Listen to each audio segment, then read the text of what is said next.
Have you ever been in a Tinder conversation where things are going pretty well, but then all of a sudden you have no idea what the hell to say or ask next? If so, then stick around.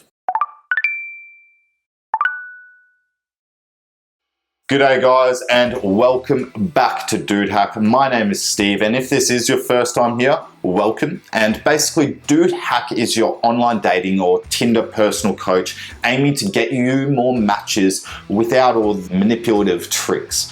So if you're someone that wants more confidence, more matches, more dates without being a douchebag, you're in the right place.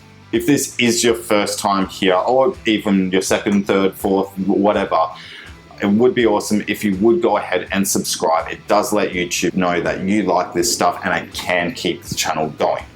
And while you're at it, make sure that at the end of the video you are watching the next video that I have put down in the description. 5 things not to do when you are in a Tinder conversation. So make sure you're watching that next. But that's not why we're here.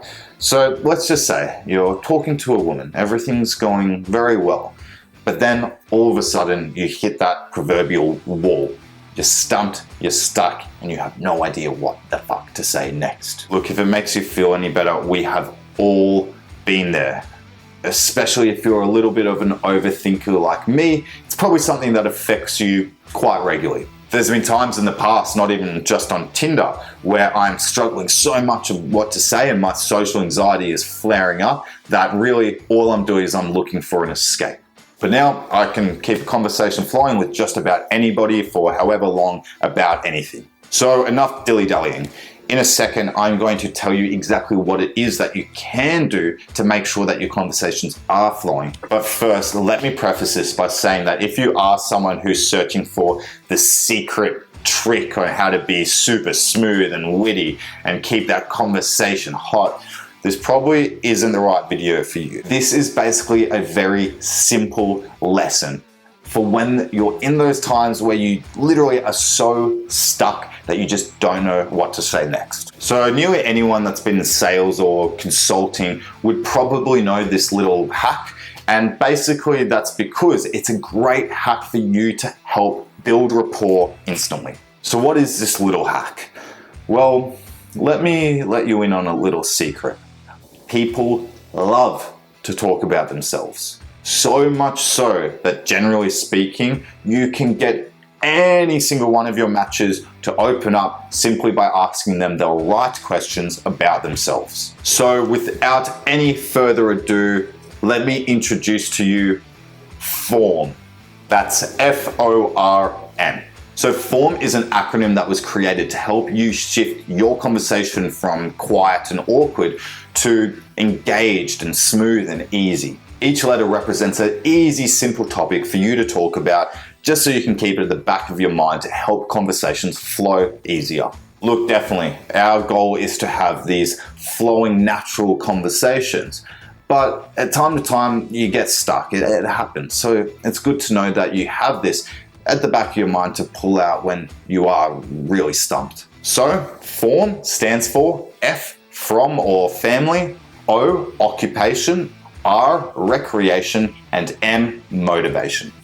Let's look at the family and from part. Now with this one, I'd personally stick to just the from side of things. So asking things like where they're from, what area they grew up, what area of the city they like best, etc. We don't want to get too personal with questions about the family too early on, but it could be just simple questions, you know, like what siblings do you have, or tell me about your family, whatever it is. Occupation. Now, I think that's pretty straightforward. We're talking your job. Can include things like, you know, studying, just whatever they do throughout the week when they don't have time to themselves, really.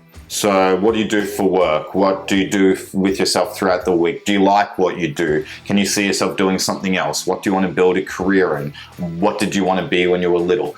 There's so many questions to ask around that. But we don't want to be boring, just talk about work. So R is recreation. Recreation, if you don't know, is what they like to do outside of work and things like that. When they do have time to themselves, what are their hobbies, what are their interests, etc., etc. Here is hopefully where you can find some things in common, and more often than not is where the conversation is sort of gonna take off. You're gonna forget this acronym and things are just gonna organically go the way that they're supposed to. So this could be questions like, when you aren't studying, when you aren't working, what is it that you do with your time? Could also be, what's your favorite movie? What's your favorite song, music, food, anything outside of work, basically. Now, motivation, this is basically things that make them tick, why they get out of bed in the morning, their wants, fears, desires, whatever it is. It's getting a little bit sort of deeper. Now, I suggest that we definitely don't pull this out straight away near the end of, near the start of our conversation, I should say, that we hold off and we hold it back till we are sort of, hitting things off with our match. So this is moving past that sort of general, on the surface, boring, stranger conversation that we, probably have been having up until this point. And it's just digging a little bit deeper, getting past that barrier and moving on to something that's a little bit more in depth and really getting to know who that person is. Now, yes, it is a little bit deep for Tinder. So look, feel free to hold these ones back only if you are getting to that stage of your conversation where you are maybe talking about some things like this, or you are completely stuck, but you have had some pretty in-depth conversations with this match before. Feel free to go for it. Now, I know what a lot of you are probably also thinking about everything I've just spoken about there. Number one, that it's absolutely simple shit. And number two, it's not exactly the most exciting of topics. I know. But let me stress, you definitely do not need to follow this.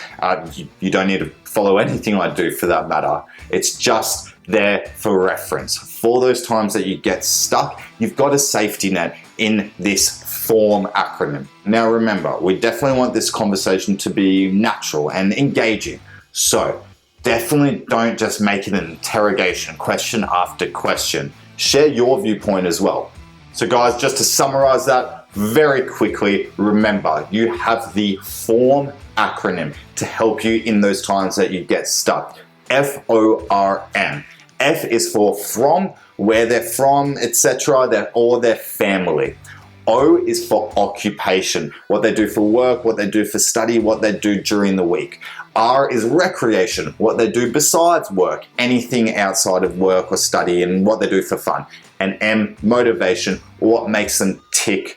A bit more deep personal questions. So that's it for today, folks. I hope you have enjoyed it. Now remember, as I said at the top of this video, I want you now to go down into the description and watch the next video. 5 things to definitely avoid when you are talking on Tinder.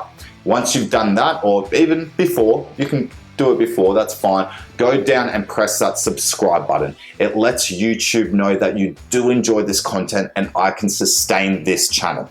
And if you have enjoyed this video, go ahead and give me a thumbs up. Any little bits and pieces that you can do to let YouTube know that you like this stuff, it definitely does help. Remember, if you have any questions whatsoever about anything to do with Tinder, pop them down in the comments and I'm going to get back to every single one. But until next time, dude, I will see you later.